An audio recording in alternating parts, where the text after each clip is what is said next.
I want to combine steps. So again, historically, I've had to do multiple steps in my sales process in order to move a lead forward. So now what I want to do is I want to combine them.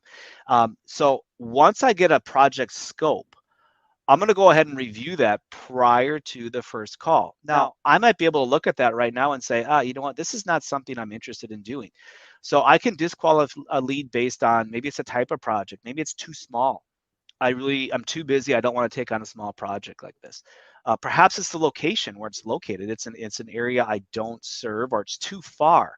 A lot of clients now today, are telling me that they have taken their service area. It used to be a pretty wide radius around their location. Well, now they've made it smaller. So they don't drive as far because they have enough work where they can turn down work and they can be more efficient with their time. And finally, is this budget. Sometimes there's people that just have an unrealistic budget, don't have the funds, and I really don't want to operate in that. Let me give you a case in point. Next week, we're talking about slot selling.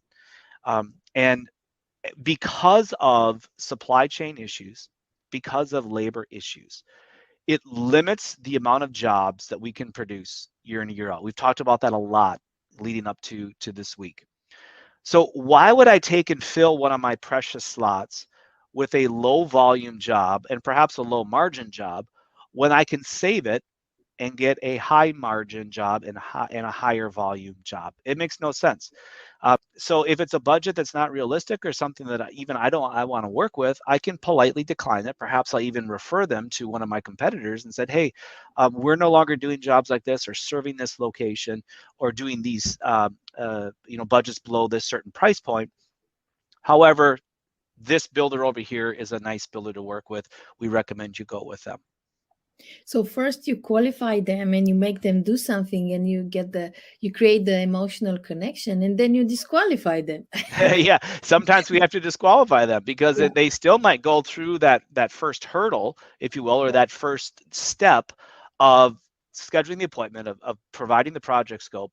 But then when I review it, I Yeah. want I might want to say no, because again, if I have an abundance of leads, I have to be able to filter through these things, and be able to find those projects that I do want to work with, that I do want to bring into my sales process. But the important thing is, and when I was coaching salespeople for years, I would say this all the time, is that it's just as important to find the leads you don't want to work with than it is the leads you want to work with. And what I mean by that is that you only have so much time in the day, and if you're focusing your time on the wrong people or the wrong types of tasks, it takes away from working with the right people or the right types of tasks. You and I have talked about this a lot. So I call it return on energy. But I cannot afford in today's climate to bring on the wrong type of lead, wrong project, and put it into my production slots, because I just have so few precious opportunities to actually build and complete projects.